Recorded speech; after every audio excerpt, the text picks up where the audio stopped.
Hello friends, આજે આપણે macro economics એટલે કે સમગ્રલક્ષી અર્થશાસ્ત્રમાં કન્ઝમ્પશન ફંક્શન વિશે સમજશું. વિવિધ અર્થશાસ્ત્રીઓએ જે કન્ઝમ્પશન ફંક્શન આપેલા છે એટલે કે ઉપભોગ ફલન એ આપણે સમજશું.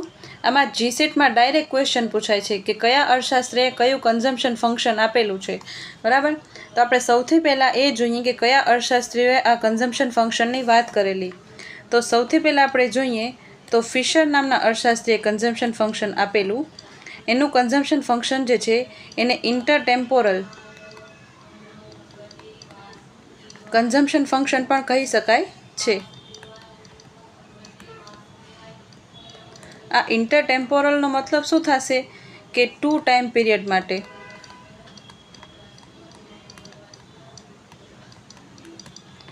એટલે અત્યારે હાલનું, બરાબર, એટલે કે વર્તમાનનું, અને બીજું જે છે એ ભવિષ્ય માટેનું. આમ ઇન્ટરટેમ્પોરલ એટલે 2 ટાઈમ પીરિયડ્સની વાત કરેલી ફિશરે. એના પછી જે છે એ કેન્સ નામના અર્થશાસ્ત્રીએ એબ્સોલ્યુટ ઇન્કમ હાઇપોથિસિસમાં કન્ઝમ્પશન ફંક્શનની વાત કરેલી. એબ્સોલ્યુટ ઇન્કમ હાઇપોથિસિસ એટલે કે નિરપેક્ષ આવક પરિકલ્પના, બરાબર. એ આપણે આગળ જોશું. કેન્સે 1936માં આપેલું આ કન્ઝમ્પશન ફંક્શન. એના પછી જે છે કુઝનેટ નામના અર્થશાસ્ત્રીએ એને કુઝનેટ પઝલ, બરાબર, અથવા તો કન્ઝમ્પશન ફંક્શન કહી શકીએ, બરાબર.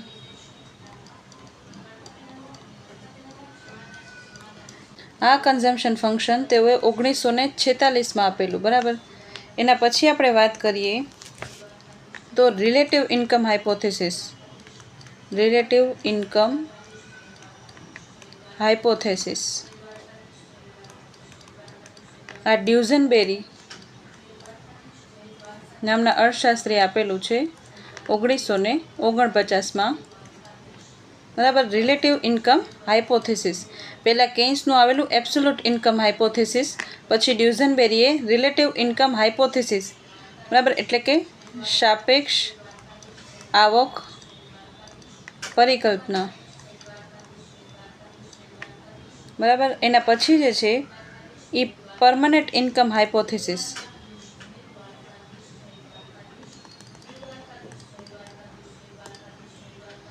એના પછી મિલ્ટન ફ્રીડમેન નામના અર્થશાસ્ત્રીએ પરમનન્ટ ઇન્કમ હાઇપોથિસિસ,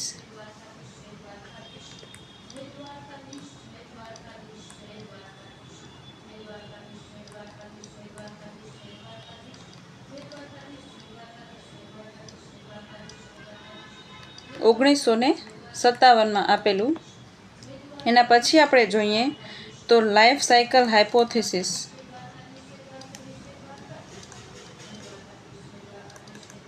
એટલે જીવન ચક્ર પરિકલ્પના. આ એક્ઝામમાં પૂછાયેલું છે કે કોણે આપેલું છે, તો એ જે છે એ એન્ડો મોડિગ્લાની 1963માં આપેલું છે. આ ખાસ યાદ રાખવાનું કે કયું કન્ઝમ્પશન ફંક્શન કયા અર્થશાસ્ત્રીએ આપેલું છે એ એક્ઝામમાં પૂછાય છે. કે એબ્સોલ્યુટ જે છે એ કેન્સે આપેલું છે. એબ્સોલ્યુટ એટલે શું થશે? નિરપેક્ષ. નિરપેક્ષ આવક પરિકલ્પના, તો એ કેન્સે. પછી કુઝનેટ પઝલ એ કુઝનેટ નામના અર્થશાસ્ત્રીએ. પછી રિલેટિવ ઇન્કમ હાઇપોથિસિસ એ ડ્યુઝનબેરી નામના અર્થશાસ્ત્રીએ. પરમનન્ટ ઇન્કમ હાઇપોથિસિસ જે છે એ મિલ્ટન ફ્રીડમેન આપેલી છે 1957માં. અને લાઈફ સાયકલ એટલે કે જીવનચક્ર પરિકલ્પના જે છે એ એન્ડો અને મોડિગ્લાનીએ 1963માં આપેલું છે. પરમનન્ટ એટલે કાયમી ઇન્કમ, બરાબર. અહીંયા પરમનન્ટ એટલે કાયમી આવક પરિકલ્પના. તો આ જે છે એ ઇમ્પોર્ટન્ટ છે, ખાસ યાદ રાખવાનું. એક્ઝામમાં ડાયરેક્ટ ક્વેશ્ચન પૂછાય છે કે કયું કન્ઝમ્પશન ફંક્શન એ કયા અર્થશાસ્ત્રીએ આપેલું છે, બરાબર. હવે આપણે ઉપભોગ ફંક્શન, ઉપભોગ ફલન છે શું, પહેલાં આપણે એ જોઈએ. તો ઉપભોગ ફલન જે છે એટલે કે આવક અને ઉપભોગ ખર્ચ વચ્ચેનો સંબંધ, બરાબર. એટલે આપણે આ કન્ઝમ્પશન ફંક્શન કોને કહેશું? તો એ જે છે એ ઇન્કમ અને કન્ઝમ્પશન વચ્ચેનું રિલેશનશિપ બતાવે છે કે જો આપણી ઇન્કમ વધશે તો આપણે કન્ઝમ્પશન વધારશું, આપણી ઇન્કમ ઘટશે તો આપણે કન્ઝમ્પશનને ઘટાડી નાખશું, બરાબર. એવી રીતના જે છે એ કન્ઝમ્પશન ફંક્શન ઇન્કમ વધશે કે ઘટશે તેની કન્ઝમ્પશન એટલે કે ઉપભોગ ઉપર કેવી અસર પડશે એ બતાવે છે, બરાબર. આપણે સૌથી પહેલાં ફિશરની વાત કરીએ. આમાં આપણે કેન્સથી સ્ટાર્ટ કરશું, બરાબર. પણ ફિશરનું હું તમને કહી દઉં કે ફિશર નામના અર્થશાસ્ત્રીએ જે કન્ઝમ્પશન ફંક્શન આપેલું એ 2 ટાઈમ પીરિયડનું આપેલું હતું કે અત્યારે વર્તમાન સમયમાં કન્ઝમ્પશન ફંક્શન કયું હશે અને ભવિષ્યમાં કન્ઝમ્પશન ફંક્શન કયું હશે. એ બંનેની વાત જે છે એ ફિશર નામના અર્થશાસ્ત્રીએ કરેલી છે. આપણે અહીંયા સરળ ભાષામાં જોઈએ તો આવક વધે ત્યારે ઉપભોગ પણ વધે છે, પરંતુ આવક જેટલા પ્રમાણમાં વધતો નથી. એટલે અહીંયા શું કહેવા માંગે છે કે જ્યારે આપણી ઇન્કમ વધશે ત્યારે આપણે કન્ઝમ્પશન વધારીએ છીએ, પણ જેટલી ઇન્કમ વધેલી એટલું જ કન્ઝમ્પશન નહીં વધારીએ, બરાબર. ધારો કે અહીંયા આપણો પગાર જે છે એ 10,000 છે, બરાબર. ઇન્કમ 10,000 છે તો આપણે 10 કિલો ચોખા લઈએ છીએ, બરાબર.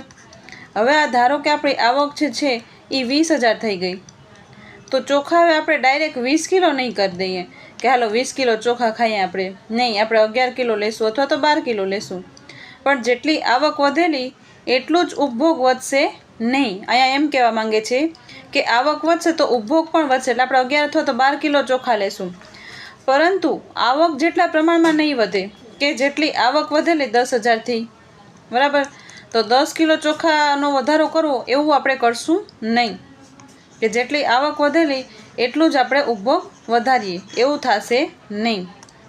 સૌથી પહેલાં આપણે કેન્સની વાત કરીએ કે જ્હોન મેનાર્ડ કેન્સ એને ઉપભોગ ફલન આપેલું, બરાબર, કન્ઝમ્પશન ફંક્શન. તો અહીંયા કેન્સની પરિભાષા અનુસાર વર્તમાન આવક એ ઉપભોગનો સૌથી મહત્ત્વપૂર્ણ નિર્ધારક છે. એટલે કે અહીંયા કરંટ ઇન્કમની વાત કરે છે કે આપણા વર્તમાનમાં આપણી કેટલી આવક છે, બરાબર, એના ઉપર આપણું કન્ઝમ્પશન જે છે એ આધારિત હોય છે. એટલે ઉપભોગનો સૌથી મહત્ત્વપૂર્ણ નિર્ધારક છે. અને આ કેન્સે જે કન્ઝમ્પશન ફંક્શન આપેલું એ છે C=α + βy. એમાં આલ્ફા શું છે? ઓટોનોમસ કન્ઝમ્પશન છે, બરાબર. ઓટોનોમસ કન્ઝમ્પશન એટલે શું થશે કે આવક જ્યારે શૂન્ય હોય ત્યારે પણ આપણે કાંઈક ને કાંઈક ઉપભોગ કરીએ છીએ, બરાબર. આપણે સ્ટુડન્ટ હોઈએ, નાનકડા વિદ્યાર્થી મિત્રો હશે અથવા તો બાળકો હશે, વૃદ્ધો હશે, એની આવક જે છે એ શૂન્ય હશે છતાં પણ એ કન્ઝમ્પશન તો કરતા જ હશે ને ઉપભોગ, તો એને ઓટોનોમસ કન્ઝમ્પશન કહેવાશે કે શૂન્ય આવકે પણ આપણે કંઈક ને કંઈક ઉપભોગ કરતા હોઈએ છીએ, બરાબર. અને આ બીની વાત કરીએ તો બી જે છે એ એમપીસી છે, એટલે કે માર્જિનલ પ્રોપેન્સિટી ટુ કન્ઝ્યુમ, એટલે કે સીમાંત વપરાશ વૃત્તિ. એટલે આપણી આવક વધે છે ત્યારે આપણે કેટલું કન્ઝમ્પશન વધારીએ છીએ એ માર્જિનલ પ્રોપેન્સિટી ટુ કન્ઝ્યુમ એટલે કે સીમાંત વપરાશ વૃત્તિ બતાવે છે કે ચેન્જ ઇન ઇન્કમથી આપણે કેટલું કન્ઝમ્પશનમાં ચેન્જ કરેલું, બરાબર. અહીંયા જે છે એ કેન્સે આ કન્ઝમ્પશન ફંક્શન સમજાવેલું છે, બરાબર. આ યાદ રાખવાનું, એક્ઝામમાં ક્વેશ્ચન પૂછાય છે, બરાબર. અહીંયા સી જે છે એ ઉપભોગ દર્શાવે છે એટલે કન્ઝમ્પશન ફંક્શન. એ જે છે એ ઓટોનોમસ પાર્ટ દર્શાવે છે કે જ્યારે આવક જે છે એ સાવ શૂન્ય હશે, બરાબર, બાળકોની આવક શૂન્ય હશે અથવા તો વૃદ્ધો જે છે એ કમાવા જતા હશે નહીં તો એની આવક જે છે એ શૂન્ય હશે, બરાબર. અને અહીંયા માર્જિનલ પ્રોપેન્સિટી ટુ કન્ઝ્યુમ એટલે કે સીમાંત વપરાશ વૃત્તિ અને વાય જે છે એ આવક બતાવે છે કે આવકમાં વધારો થશે તો આપણે કેટલું કન્ઝમ્પશનમાં વધારો કરશું એ અહીંયા એમપીસી બતાવે છે, એટલે આ બી જે છે એ બતાવે છે. હવે આપણે આ વાત કરીએ ઓટોનોમસ પાર્ટની. તો આ ઓટોનોમસ પાર્ટ શું હશે કે આપણે અહીંયા કન્ઝમ્પશન ફંક્શન આવી રીતના ડ્રો કરીએ તો આ પાર્ટ જે છે એ ઓટોનોમસ હોય છે, A₁, બરાબર, અથવા તો આને આલ્ફા પણ આપણે કહી શકીએ, બરાબર. તો આ ઓટોનોમસ પાર્ટ જે છે એ ક્યાંથી આપણે પૂરો પાડશું કે આપણી આવક તો શૂન્ય છે તો આપણે કન્ઝમ્પશન કેવી રીતના કરશું? તો એ સેવિંગ્સમાંથી કરશું, બરાબર, એટલે કે બચતમાંથી. તો બચતનું ફંક્શન જે છે એ આવી રીતના હોઈ શકે કે નેગેટિવથી સ્ટાર્ટ થાય. અહીંયા નેગેટિવ ઓક્સિસથી સ્ટાર્ટ થઈ શકે અને આ નેગેટિવ ઓક્સિસ ઉપર જે બચત છે એ આપણે કન્ઝમ્પશન કરી લીધું, એટલે આ સેવિંગ જે છે એને આપણે ખર્ચ કરીને કન્ઝમ્પશન કરી લીધું એટલે નેગેટિવ ઓક્સિસમાં છે. અને અહીંયા જે છે આ ઉપરથી સ્ટાર્ટ થાય છે. હવે આપણે આગળ જોઈએ તો કેઇન્સે આ મુખ્ય ધારણાઓ કઈ લીધેલી હતી આ કન્ઝમ્પશન ફંક્શન સમજાવવા માટે. ઉપભોગ એ મુખ્યત્વે વર્તમાન આવક ઉપર આધારિત છે. એટલે અહીંયા ખાસ યાદ રાખવાનું કે કેઇન્સે કરંટ ઇન્કમની વાત કરેલી છે. આવક વધે છે ત્યારે ઉપભોગ પણ વધે છે. ઇન્કમ વધશે તો કન્ઝમ્પશન પણ વધે છે. અને એમપીસી હંમેશા 0 થી 1 ની વચ્ચે હોય છે. એટલે કે સીમાંત વપરાશ વૃત્તિ એ 0 થી લઈને 1 ની વચ્ચે હશે, પણ સંપૂર્ણ 0 કે 1 નહીં હોય. એટલે અહીંયા શું કહેવા માંગે છે કે આપણે ઇન્કમ વધેલી તો આપણે કન્ઝમ્પશન પણ વધારશું ને. હવે આ વધેલી ઇન્કમ એટલું જ કન્ઝમ્પશન નહીં વધારીએ, એની વચ્ચે વધારશું ને. આપણે ઇન્કમ જે છે એ 10,000 છે, એનાથી આપણે 20,000 થઈ, બરાબર, 20,000. તો આપણે કન્ઝમ્પશન જે છે એ 10,000 અને 20,000 ની વચ્ચે લેશું. એટલે સાવ 0 કન્ઝમ્પશન વધારશું નહીં અને 1 કન્ઝમ્પશન વધારશું નહીં, પૂરેપૂરી ઇન્કમનું કન્ઝમ્પશન વધારશું નહીં. એટલે આ બંનેની વચ્ચે લેશું આપણે. એટલે સીમાંત વપરાશ વૃત્તિ જે છે એ 0 થી 1 ની વચ્ચે હશે. અહીંયા કે આપણે ઇન્કમમાં ચેન્જીસ થયો, ઇન્કમ વધેલી તો આપણે કન્ઝમ્પશન વધારશું જ, કંઈક ને કંઈક થોડુંક તો કન્ઝમ્પશન કરશું જ. સાવ 0 નહીં હોય. અને આ 1 એટલે પૂરેપૂરી ઇન્કમ. એટલે પૂરેપૂરી ઇન્કમનું પણ આપણે કન્ઝમ્પશન નહીં કરી શકીએ કે જેટલી ઇન્કમ વધેલી એટલું જ કન્ઝમ્પશન નહીં થાય, એનાથી થોડુંક ઓછું થશે. આપણે હમણાં પહેલાં જ જોયું ને એવી રીતના કે થોડુંક ઓછું કન્ઝમ્પશન થશે, બરાબર.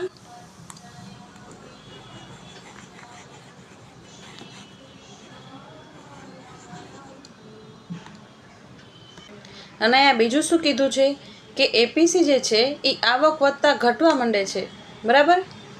એટલે એ પણ આપણે અહીંયા ઉદાહરણ સાથે આગળ જોશું એટલે તમને ખ્યાલ આવી જશે કે એપીસી એ આવક વધશે તો એપીસીની વેલ્યુ જે છે એ ઘટે છે, બરાબર. આપણે એ જ જોઈ લઈએ પહેલાં. અહીંયા આગળ મેં તમને અહીંયા ટેબલમાં એક ઉદાહરણ દ્વારા સમજાવેલું છે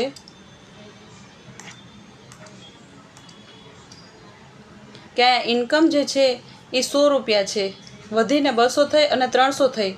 ત્યારે કન્ઝમ્પશન જે છે એ પહેલાં 90 હતું, હવે કન્ઝમ્પશન વધીને 170 થયું અને પછી 250 થયું.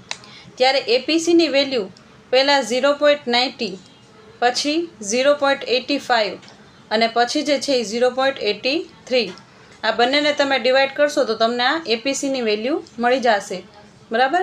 કે C/Y કરશો તો તમને એપીસીની વેલ્યુ મળી જશે, બરાબર. એટલે જેમ જેમ આવક વધે છે, અહીંયા ઇન્કમ વધે છે, એવી રીતના કન્ઝમ્પશન પણ વધે છે, પણ એપીસીની વેલ્યુ જે છે એ ફોલ કરે છે.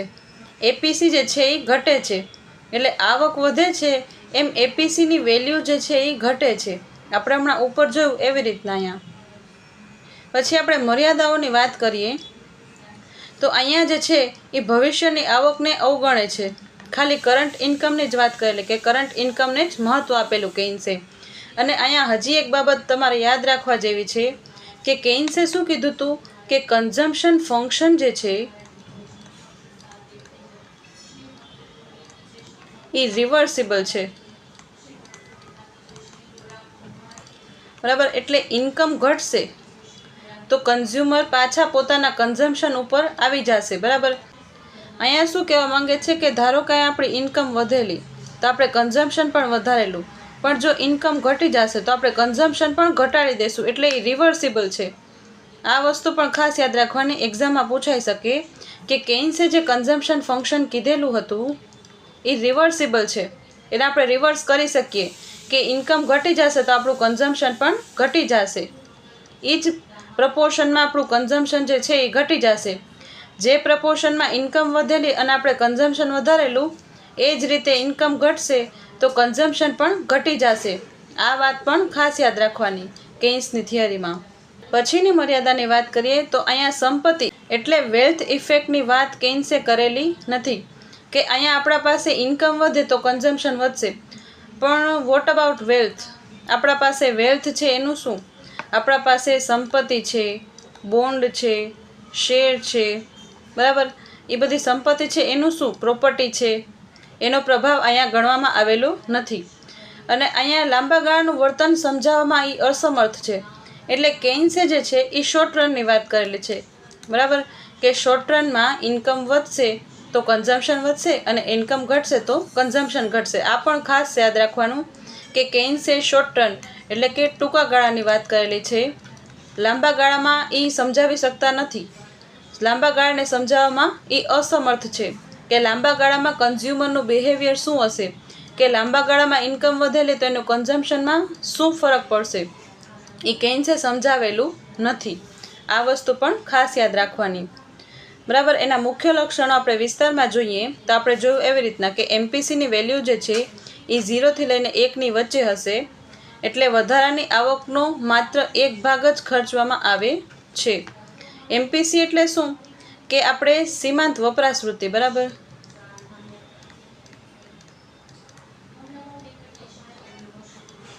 એટલે ઇન્કમમાં વધારો થશે તો આપણે કન્ઝમ્પશનમાં કેટલો વધારો કરશું, બરાબર. એટલે આપણે અહીંયા પૂરેપૂરી ઇન્કમ કન્ઝમ્પશન પાછળ નહીં જવા દે અને સાવ કન્ઝમ્પશન નહીં કરે એવું પણ નહીં બને. એટલે એમપીસીની વેલ્યુ જે છે આ બંનેની વચ્ચે રહેશે, બરાબર. એટલે આવકનો એક ભાગ ખર્ચાય છે. અને અહીંયા કેઇન્સે આ મહત્ત્વનો પોઈન્ટ કીધેલો હતો કે અહીંયા એપીસી જે છે એની વેલ્યુ વધારે હશે એમપીસી કરતાં. આ વસ્તુ પણ યાદ રાખવાની, કારણ કે ઓટોનોમસ કન્ઝમ્પશન જે છે એ હાજર છે.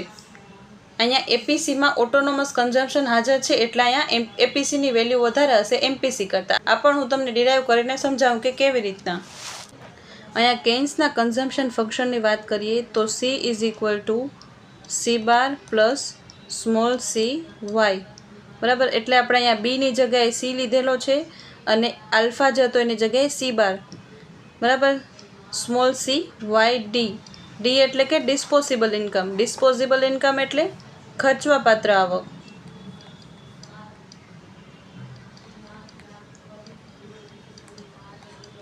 ડિસ્પોઝેબલ ઇન્કમ એટલે એમાંથી ટેક્સને આપણે બાદ કરી દીધા છે, બરાબર. ટેક્સ ભરવા પડતા હોય તો. હવે આપણે બંને સાઈડ વાય ડી ડિસ્પોઝેબલ ઇન્કમથી ડિવાઈડ કરીએ તો C divided by Y D is equal to C bar Y D plus C Y D, બરાબર. તો અહીંયા વાય ડી કેન્સલ થઈ જશે, બરાબર. અહીંયા સી બાર રહેશે, બરાબર. તો અહીંયા આપણે આ સી અને વાયડીને શું કહી શકીએ કે ઇન્કમમાં ચેન્જ આવવાથી કન્ઝમ્પશનમાં કેટલો ચેન્જ આવેલો, તો એને આપણે એપીસી પણ કહી શકીએ. તો અહીંયા આપણે લખી શકીએ કે APC is equal to C bar divided by YD plus small C. અને આપણે આ સ્મોલ સીને શું કીધું તો અહીંયા એમપીસી, બરાબર.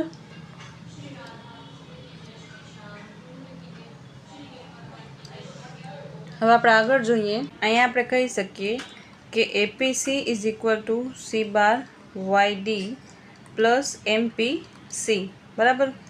તો આ એમપીસીની વેલ્યુ છે એમાં આપણે કાંઈક એડ કરીએ પછી આપણે એપીસી મળે છે ને.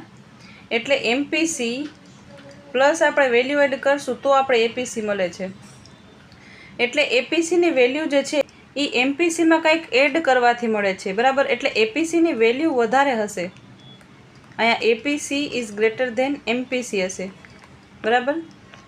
કે અહીંયા આપણે એમપીસી પ્લસ વેલ્યુ એડ કરશું તો આપણે એપીસી મળે છે. અહીંયા જે છે એ શોર્ટ રનની વાત કરેલી છે કેઇન્સે, પરંતુ લોંગ રનની વાત કરીએ તો લોંગ રનમાં APC is equal to MPC થશે. આ પણ યાદ રાખવાનું.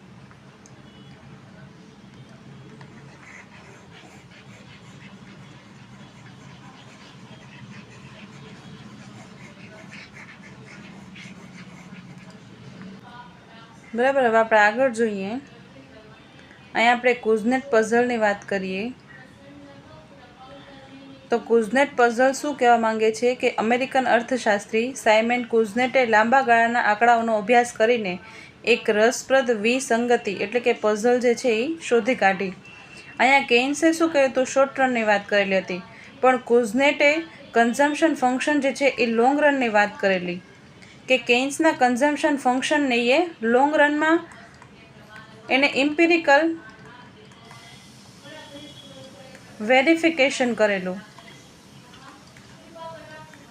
બરાબર, એને ઇમ્પિરિકલ એનાલિસિસ કરેલું. ઇમ્પિરિકલ એટલે કે આંકડાઓનો ઉપયોગ કર્યો, બરાબર. કેન્સે તો શોર્ટ ટર્મનું કન્ઝમ્પશન ફંક્શન આપી દીધું, એમાં ઇમ્પિરિકલ એનાલિસિસ નહોતું. પણ કુઝનેટે શું કર્યું, એને લોંગ રનનો ડાટા લીધો, એટલે એને લાંબા ગાળાના સમયનો ડાટા લીધો અને ત્યાર પછી એ કન્ઝમ્પશન ફંક્શન સમજાવવાની કોશિશ કરી કે કન્ઝમ્પશન ફંક્શન એ કેવું હશે. તો લાંબા ગાળાના કન્ઝમ્પશન ફંક્શન જે છે એ કુઝનેટે સમજાવેલું. આ યાદ રાખવાનું કે કેન્સે શોર્ટ રનની વાત કરેલી પણ કુઝનેટે લોંગ રનની વાત કરેલી, બરાબર. કેન્સના કન્ઝમ્પશન ફંક્શન મુજબ APC is equal to C divided by Y. એટલે આપણે ઇન્કમ વધશે તો આપણે કન્ઝમ્પશન પણ વધારશું, એને આપણે એપીસી કહીએ છીએ, એટલે કે એવરેજ પ્રોપેન્સિટી ટુ કન્ઝ્યુમ, બરાબર. અને ઇન્કમ વધશે તો એવરેજ પ્રોપેન્સિટી ટુ કન્ઝ્યુમ ઘટશે. આપણે હમણાં ઉદાહરણમાં જોયું એવી રીતના અહીંયા કે જેમ જેમ આપણી ઇન્કમ વધે છે અહીંયા અને આપણે કન્ઝમ્પશન પણ ઇન્ક્રીઝ કરીએ છીએ, પણ એવરેજ પ્રોપેન્સિટી ટુ કન્ઝ્યુમ જે છે એ ઘટે છે, બરાબર. પરંતુ કુઝનેટે લાંબા ગાળાના અમેરિકાના ડેટામાં જોયું કે આવક વધી રહી હતી, કન્ઝમ્પશન પણ લગભગ સમાન દરે વધી રહ્યું હતું. આમાં જે છે એ અલગ અલગ દરે કન્ઝમ્પશન વધેલું છે, બરાબર. પણ અહીંયા કુઝનેટે શું જોયું કે ઇન્કમ વધતી હતી એની સાથે સાથે કન્ઝમ્પશન પણ વધતું હતું અને એ પણ સમાન દરે, એટલે જેટલી ઇન્કમ વધતું હતું એટલું જ કન્ઝમ્પશન વધતું હતું. અને એપીસી લગભગ સ્થિર રહેતું હતું આમ કે જેટલી ઇન્કમ વધેલી એટલું જ કન્ઝમ્પશન વધારી દીધું. એટલે એપીસીની વેલ્યુ શું હોય કે સી ડિવાઇડેડ બાય વાય, એટલે બંને સાથે વધે છે તો અહીંયા એપીસીની વેલ્યુ જે છે એ પણ સ્થિર રહે છે. આ પરિણામ એ કેન્સના શોર્ટ રન ફંક્શન સાથે મેળ ખાતું નહોતું, એટલે આ વિસંગતિને કુઝનેટ પઝલ કહેવામાં આવે છે. કુઝનેટે જે છે એ લોંગ રનની વાત કરેલી અને મેં તમને હમણાં કીધું એવી રીતના કે લોંગ રનમાં શું હશે કે APC is equal to MPC હશે, બરાબર. એટલે બંને જે છે એ સમાન હશે, પણ શોર્ટ રનમાં કેન્સે શું કીધું કે એપીસી વધારે હશે એમપીસી કરતાં, એપીસી વધારે હશે એમપીસી કરતાં શોર્ટ રનમાં, પરંતુ લોંગ રનમાં બંને સેમ હશે. અને અહીંયા કુઝનેટે એ નોંધ્યું કે અહીંયા એપીસીની વેલ્યુ જે છે એ સ્થિર રહે છે, એટલે જેટલી ઇન્કમ વધે છે એટલા જ પ્રપોર્શનમાં અહીંયા કન્ઝમ્પશન પણ વધે છે. આ વસ્તુ પણ યાદ રાખવાની. પછી આપણે વાત કરીએ ડુઝનબેરીની. તો ડુઝનબેરી અહીંયા શું કરેલું કે શોર્ટ ટર્મનું કન્ઝમ્પશન ફંક્શન કેન્સનું અને લોંગ રન કન્ઝમ્પશન ફંક્શન કુઝનેટનું, બરાબર. આ બંનેને એ રિકન્સાઇલ કરેલું, એટલે કે બંને વચ્ચેનો બ્રિજ સ્થાપિત કરેલો, બરાબર. બંને વચ્ચે એક બ્રિજ સ્થાપિત કરેલો ડ્યુઝનબેરીએ. ડ્યુઝનબેરીનું કન્ઝમ્પશન ફંક્શન જે છે એને રિલેટિવ ઇન્કમ હાઇપોથિસિસ કહેવામાં આવે છે, એટલે કે સાપેક્ષ આવક પરિકલ્પના.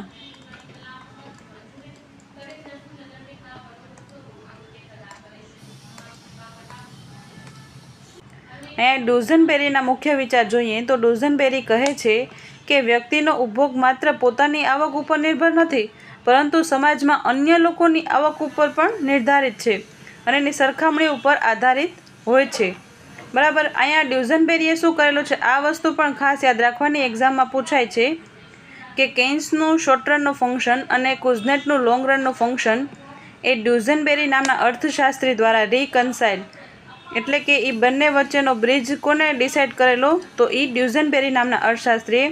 આ વસ્તુ ખાસ યાદ રાખવાની. ડ્યુઝનબેરી શું કહે છે કે આપણું કન્ઝમ્પશન જે છે એ આપણા પડોશીઓ પર નિર્ધારિત હોય છે, બરાબર. એટલે અન્ય લોકો ઉપર નિર્ધારિત હોય છે, બરાબર. આપણે ધારો કે હાઈ ક્લાસ સોસાયટીમાં રહેતા હોઈએ તો આપણું કન્ઝમ્પશન પણ એવી રીતના વધારે હશે અને આપણે લો ક્લાસ સોસાયટીમાં રહેતા હશું તો આપણું કન્ઝમ્પશન એવી રીતના હશે.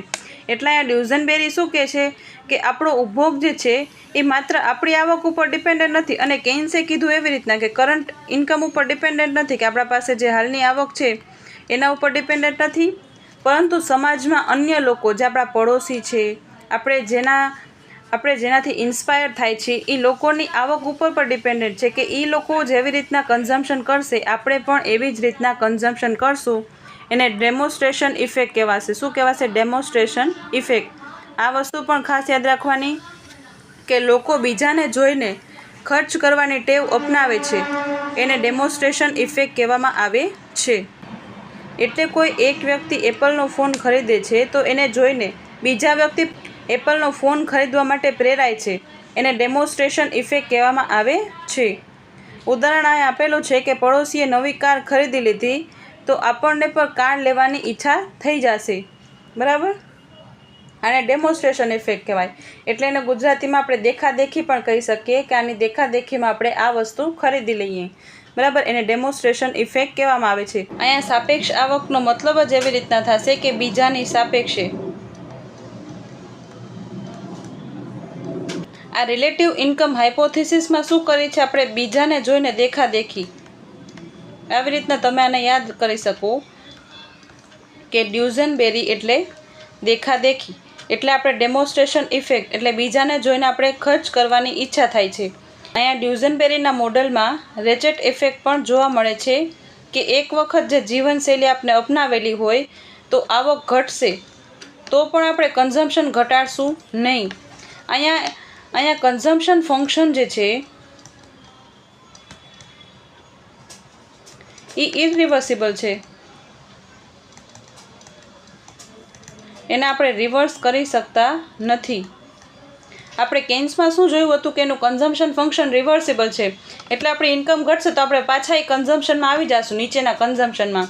પણ અહીંયા ડ્યુઝનબેરી શું કહે છે કે એક વખત આપણે જે જીવનશૈલી અપનાવેલી એટલે આપણે હવે કારમાં જઈએ છીએ તો હવે આપણે રિક્ષાને પસંદ કરશું નહીં. આપણે એકવાર ઇન્કમ વધેલી અને આપણે સારું કન્ઝમ્પશન કરવા માંડ્યા છીએ તો જ્યારે ઇન્કમ ઘટશે ત્યારે આપણે કન્ઝમ્પશન ઘટાડશું નહીં અહીંયા. એટલે આ પ્રોસેસ જે છે એ ઇરિવર્સિબલ છે. આ વસ્તુ પણ ખાસ યાદ રાખવાની કે ડ્યુઝનબેરીનું કન્ઝમ્પશન ફંક્શન જે છે એ ઇરિવર્સિબલ છે. ઇરિવર્સિબલ એટલે શું કે જ્યારે ઇન્કમ ઘટશે ત્યારે આપણે કન્ઝમ્પશન ઘટાડી દેતા નથી કારણ કે આપણે સામેવાળાને દેખાદેખી કરી છે. બરાબર? એટલે અહીંયા કન્ઝમ્પશન ઘટતું નથી. બરાબર? આ વસ્તુ ખાસ યાદ રાખવાની. હવે આપણે આગળ જોઈએ તો ડ્યુઝનબેરીના કન્ઝમ્પશન ફંક્શનમાં મુખ્ય મુદ્દામાં કે રિલેટિવ ઇન્કમ જે છે એ મહત્ત્વપૂર્ણ છે.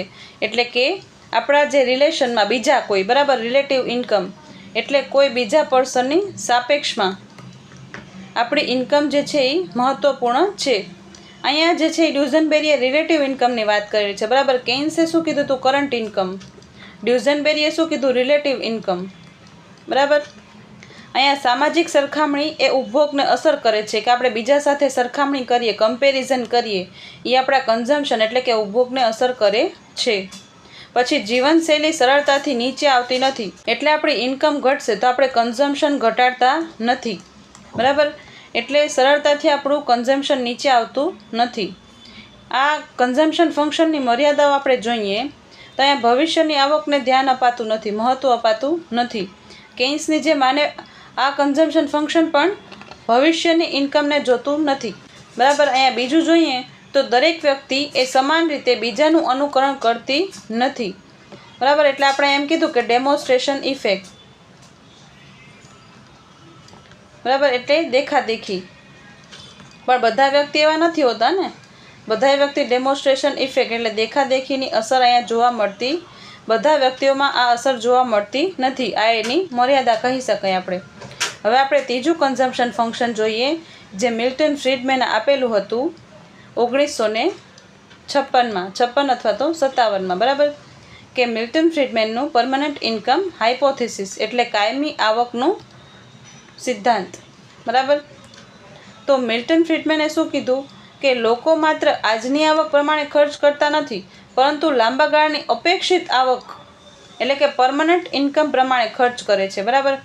અહીંયા કેન્સે શું કીધું? શોર્ટ રનની વાત કરી, કુઝનેટે લોંગ રનની વાત કરી, ડ્યુઝનબેરીએ જે છે એ રિલેટિવ ઇન્કમની વાત કરેલી એટલે સાપેક્ષ આવકની વાત કરેલી.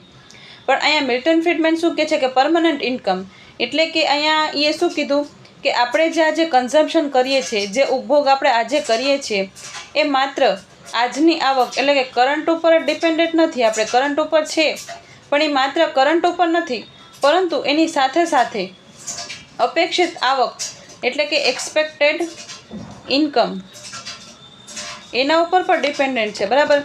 એને શું કીધું મિલ્ટન ફ્રીડમેને, આ એક્સપેક્ટેડ ઇન્કમ એટલે કે અપેક્ષિત આવકને એ ટ્રાન્ઝિટરી ઇન્કમ કીધી.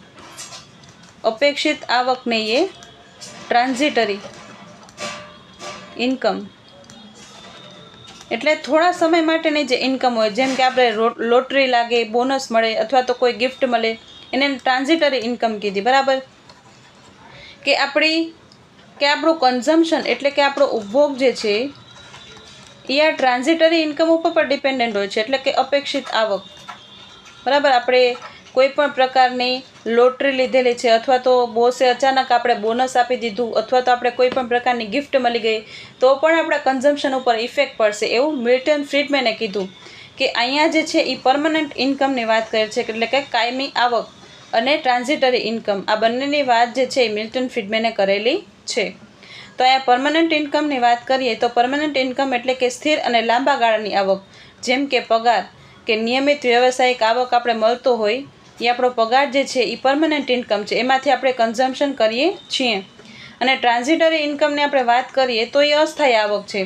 આ પરમનન્ટ જે છે એ સ્થાયી આવક છે, પણ આ ટ્રાન્ઝિટરી જે છે એ અસ્થાયી આવક છે, એટલે કે બોનસ, લોટરી અથવા તો ભેટ. અહીંયા જે છે એ મિલ્ટન ફ્રીડમેને એક્સપેક્ટેડ ઇન્કમની વાત કરેલી છે, એટલે કે અપેક્ષિત આવકની વાત કરેલી છે. એટલે જે ઇન્કમ એવી હોય કે જેને આપણે એક્સપેક્ટ કરી શકીએ, આપણા સિક્સ સેન્સથી આપણે એને એક્સપેક્ટ કરી શકીએ, એ આપણી પરમનન્ટ ઇન્કમમાં ઇન્ક્લુડ થશે. પણ જેને આપણે એક્સપેક્ટ નથી કરી શકતા, બરાબર, એ આપણી પરમનન્ટ ઇન્કમમાં ઇન્ક્લુડ થશે નહીં, બરાબર. એટલે અહીંયા પરમનન્ટ ઇન્કમ જે છે એનો મતલબ શું થશે કે permanent income is equal to current income plus transitory income. Transitory એટલે કઈ ઇન્કમ કે જે આપણે એક્સપેક્ટ કરેલી છે એ એક્સપેક્ટેડ, બરાબર, માઇનસ ટ્રાન્ઝિટરી લોસ. હવે આપણે એક્સપેક્ટેડ ઇન્કમ પ્રાપ્ત થાય છે તો ઘણીવાર આપણે લોસ પણ જતો હોય છે શોર્ટ રનમાં, બરાબર. તો આપણે લોસને જે છે એ માઇનસ કરવાનો હોય છે. અહીંયા ટ્રાન્ઝિટરી લોસ એટલે આપણે કોઈ અનએક્સપેક્ટેડ લોસ થયો હોય કે કેપિટલમાં કોઈ લોસ થયો હોય, બરાબર, તો એ લોસ જે છે એ આપણે માઇનસ કરવાનો હોય છે અહીંયા. એટલે અહીંયા મિલ્ટન ફ્રીડમેને શું કીધું કે પરમનન્ટ ઇન્કમ જે છે is equal to current income plus expected income. આપણે જે અપેક્ષિત આવક પ્રાપ્ત થવાની છે એમાંથી આપણે લોસને બાદ કરી દેવાનો, બરાબર, કે ટ્રાન્ઝિટરી લોસ. આ મિલ્ટન ફ્રીડમેને પરમનન્ટ ઇન્કમ હાઇપોથિસિસ આપેલી છે. એના મુખ્ય મુદ્દાની વાત કરીએ તો ઉપભોગ જે છે એ પરમનન્ટ ઇન્કમ ઉપર આધારિત છે. આ વસ્તુ ખાસ યાદ રાખવાની કે મિલ્ટન ફ્રીડમેને કીધું હતું કે આપણું કન્ઝમ્પશન જે છે એ પરમનન્ટ ઇન્કમ ઉપર આધારિત હોય છે, બરાબર. ઉપભોગ જે છે એ પરમનન્ટ ઉપર આધારિત છે, પણ આપણે ટેમ્પરરી ઇન્કમની વાત કરીએ તો એના કારણે ઉપભોગમાં ઓછો પ્રભાવ પડશે, બરાબર. અને લોકો આવકમાં થતા ટૂંકા ગાળાના ફેરફારને આધારે તરત અહીંયા ખર્ચ બદલતા નથી. કે ટૂંકા ગાળામાં આપણી ઇન્કમ વધેલી તો ડાયરેક્ટ આપણે તરત જ આટલું બધું કન્ઝમ્પશન વધારી દેવાના નથી, બરાબર. એટલે ટૂંકા ગાળામાં ફેરફારને લીધે તરત ખર્ચ બદલાતું નથી. હવે આપણે આ સિદ્ધાંતની મર્યાદાઓ જોઈએ તો પરમનન્ટ ઇન્કમ માપવી મુશ્કેલ બની જાય છે. આપણે કેવી રીતના એક્સપેક્ટેડ ઇન્કમ માપી શકીએ, બરાબર, આપણે કેવી રીતના પરમનન્ટ ઇન્કમ માપી શકીએ એ મુશ્કેલ બની જાય છે. અને દરેક વ્યક્તિનું ભવિષ્ય એનું આપણે યોગ્ય અનુમાન કરી શકતા નથી, બરાબર. એટલે આ જે છે એ પરમનન્ટ ઇન્કમની મર્યાદાઓ છે, પરમનન્ટ ઇન્કમ હાઇપોથિસિસની. હવે આપણે આગળ જોઈએ તો મોડિગ્લાની લાઈફ સાયકલ હાઇપોથિસિસ એટલે કે જીવન ચક્ર પરિકલ્પના. આમાંથી ડાયરેક્ટ ક્વેશ્ચન પૂછાયેલો હતો કે આ લાઈફ સાયકલ હાઇપોથિસિસ એ કયા અર્થશાસ્ત્રીએ આપેલી છે, તો એન્ડો અને મોડિગ્લાની. આ નામ યાદ રાખવાનું, એક્ઝામમાં પૂછાય છે. અહીંયા મોડિગ્લાની અનુસાર એટલે કે મોડિગ્લાની શું કહે છે કે વ્યક્તિ એ સમગ્ર જીવનની અપેક્ષિત આવકને એટલે કે એક્સપેક્ટેડ ઇન્કમને ધ્યાનમાં રાખીને ઉપભોગ અને ખર્ચ કરે છે, બરાબર, ઉપભોગ અને બચત કરે છે અહીંયા, એટલે કન્ઝમ્પશન અને સેવિંગ કરે છે. એ સમગ્ર જીવનની એટલે લાઈફ ટાઈમ આપણે લાઈફ ટાઈમ કેટલી ઇન્કમ મળવાની છે એ જાણીને આપણે કન્ઝમ્પશન કરશું અથવા તો આપણે સેવિંગ્સ કરશું, એવું એન્ડો મોડેગ્લાનીએ કીધું કે જીવન ચક્ર એટલે આપણું લાઈફ સાયકલ જેટલું છે, આપણો લાઈફ ટાઈમ કેટલો છે, આપણે એક્સપેક્ટેડ કેટલું જીવવાના છીએ, એના મુજબ આપણે ઇન્કમ મુજબ આપણે કન્ઝમ્પશન અને સેવિંગ્સ કરીએ છીએ. અહીંયા જીવન ચક્રના 3 તબક્કા દીધા છે કે યુવાની, મધ્યસ્થ વય અને વૃદ્ધાવસ્થા. તો અહીંયા યુવાનીમાં શું હશે એટલે આપણે બાળપણ કહી દઈએ અહીંયા, બરાબર. તો એમાં આવક ઓછી હશે, ઉધાર લેવાની શક્યતા હશે, બરાબર. બાળક હશે તો આપણે ઇન્કમ કમાશું નહીં, બરાબર, આપણે રોજગારી હશે નહીં અને અહીંયા ઉપભોગ જે છે એ વધારે હોય છે. આ વસ્તુ ખાસ યાદ રાખવાની કે સૌથી પહેલા તબક્કામાં આવક ઓછી હશે, આપણે કન્ઝમ્પશન વધારે કરતા હશું કારણ કે આપણે બાળક હશું, બરાબર, અથવા તો આપણે વિદ્યાર્થી હશું. સ્ટુડન્ટનું ઉદાહરણ લઈ લઈએ કે આપણે કન્ઝમ્પશન કરીએ છીએ પણ આપણા પાસે આવક હોતી નથી, એટલે આવક ઓછી હોય છે અને ઉપભોગ વધારે હોય છે. મધ્યસ્થ વયમાં શું હશે, આવક સૌથી વધારે હશે એટલે આપણે અહીંયા કમાવા માંડ્યા, એમ યાદ રાખવાનું કે આપણે અહીંયા અસિસ્ટન્ટ પ્રોફેસરની નોકરી મળી ગઈ એટલે આપણે સૌથી વધારે આવક મળે છે અને આપણે સેવિંગ્સ પણ કરશું, ભવિષ્ય માટે આપણે સેવિંગ્સ વધારે કરીએ છીએ. અને વૃદ્ધાવસ્થામાં શું હશે કે આવક ઓછી હશે, અહીંયા પાછી વૃદ્ધાવસ્થામાં આવી ગયા એટલે આપણે રિટાયર થઈ ગયા એટલે આવક ઓછી હશે અને આપણે જે બચત આપણે મધ્યસ્થ વયમાં કરેલી એનો આપણે અહીંયા ઉપયોગ કરતા હશું, બરાબર, એટલે અહીંયા કન્ઝમ્પશન પણ વધારે હશે. આ વસ્તુ ખાસ યાદ રાખવાની કે એન્ડો અને મોડિગ્લાનીએ જીવનચક્ર હાઇપોથિસિસમાં આ જીવનના 3 ચક્રની વાત કરેલી, બરાબર, કે સૌથી પહેલી અવસ્થા, બીજી અવસ્થા અને વૃદ્ધાવસ્થા. આમાં આપણી એક્સપેક્ટેડ ઇન્કમ કેટલી છે, આપણી લાઈફ ટાઈમની કેટલી એક્સપેક્ટેડ ઇન્કમ છે એના મુજબ આપણે કન્ઝમ્પશન કરશું યા તો આપણે સેવિંગ્સ કરશું.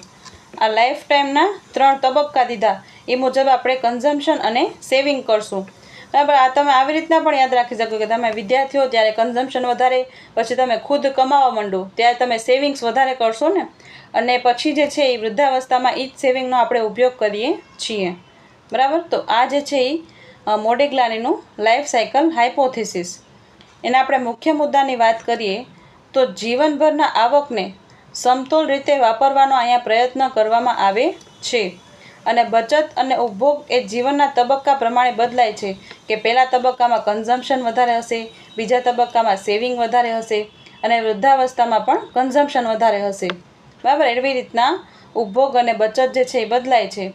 પછી આ સિદ્ધાંતની મર્યાદાઓની વાત કરીએ તો દરેક વ્યક્તિએ જીવનનું સંપૂર્ણ આયોજન કરી શકતી નથી કે ક્યારે એ જે છે એ એની એક્સપેક્ટેડ ઇન્કમ કેટલી હશે પૂર્ણ સમયગાળા દરમિયાન, બરાબર. લાઈફ ટાઈમ લાઈફ સાયકલ હાઇપોથિસિસમાં લાઈફ ટાઈમની આપણી કેટલી આવક હશે, એક્સપેક્ટેડ ઇન્કમ, એનું આપણે આયોજન કરી શકતા નથી.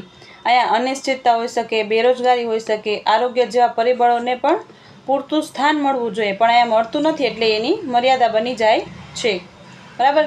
એટલે અહીંયા લાઈફ સાયકલ હાઇપોથિસિસમાં શું કહેવા માંગે છે કે બિગેનિંગ એટલે શરૂઆતનો સમય જે છે, શરૂઆતમાં આપણું એવરેજ પ્રોપેન્સિટી ટુ કન્ઝ્યુમ જે છે એ વધારે હશે, બરાબર. એટલે આપણું કન્ઝમ્પશન અહીંયા વધારે હશે. એપીસીનો મતલબ શું થશે, C/Y. અહીંયા કન્ઝમ્પશન જે છે એ વધારે હશે એટલે એપીસીની વેલ્યુ પણ અહીંયા વધારે આવશે, બરાબર. અને આપણે મિડલની વાત કરીએ કે મિડલ એજ જે છે એમાં એપીસી જે છે એ ઓછું હશે, અહીંયા એપીસી જે છે એ <1 હશે, બરાબર. અને આપણે વૃદ્ધાવસ્થાની વાત કરીએ એટલે કે રિટાયરમેન્ટ, તો એમાં પણ એપીસીની વેલ્યુ જે છે એ <1 હશે. અહીંયા જલ્દીથી અહીંયા એપીસી કન્ઝમ્પશન અહીંયા જલ્દીથી ફોલ નહીં થાય, બરાબર.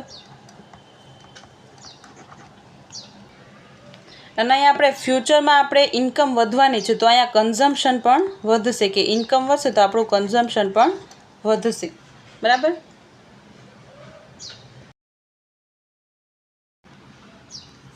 અહીં આપણે ચારેય સિદ્ધાંતોની સરખામણી કરીએ અને શોર્ટમાં જોઈએ કે આ ચારેય સિદ્ધાંતો શું કહેવા માંગે છે. તો સૌથી પહેલાં આપણે કેઇન્સના સિદ્ધાંતની વાત કરીએ તો કેઇન્સે શું કીધું કે આપણું કન્ઝમ્પશન જે છે એ વર્તમાન આવક ઉપર ડિપેન્ડન્ટ હોય છે, વર્તમાન આવક ઉપર આધારિત હોય છે. એટલે વર્તમાનમાં આપણી જેટલી આવક હશે એટલું આપણે કન્ઝમ્પશન કરશું અને અહીંયા ઇન્કમ વધશે તો કન્ઝમ્પશન જે છે એ વધશે અને જો ઇન્કમ ઘટી ગઈ તો કન્ઝમ્પશન પણ એટલા પ્રમાણમાં ઘટી જશે. એટલે અહીંયા કન્ઝમ્પશન ફંક્શન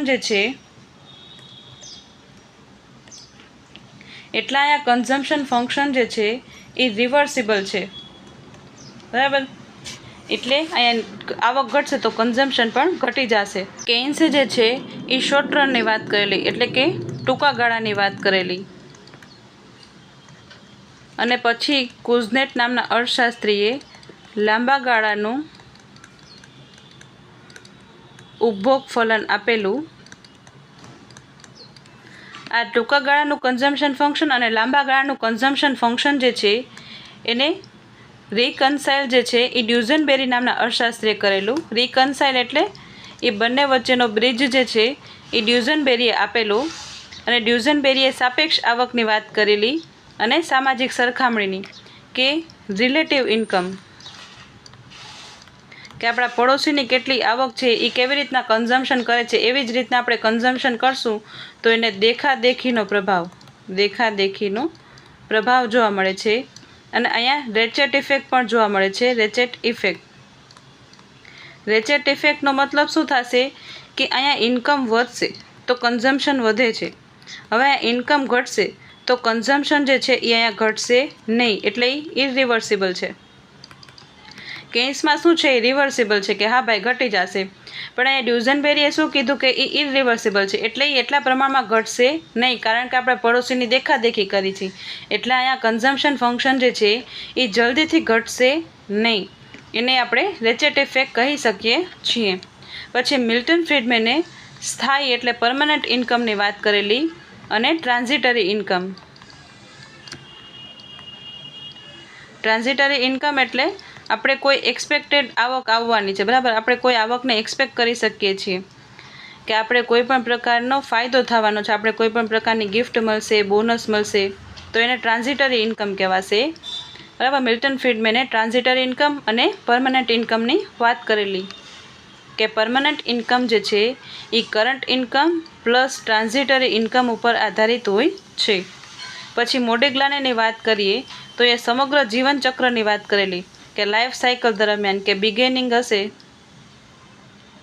ત્યારે, પછી મિડલમાં અને પછી રિટાયરમેન્ટમાં કન્ઝમ્પશન વધારે હશે, અહીંયા સેવિંગ્સ વધારે હશે અને અહીંયા પણ કન્ઝમ્પશન વધારે હશે, બરાબર. એ મોડિગ્લાનીએ વાત કરેલી છે, બરાબર. તો અહીંયા જે છે એ શોર્ટ રનમાં કન્ઝમ્પશન ફંક્શન જે છે એ નોન પ્રપોર્શનલ હશે.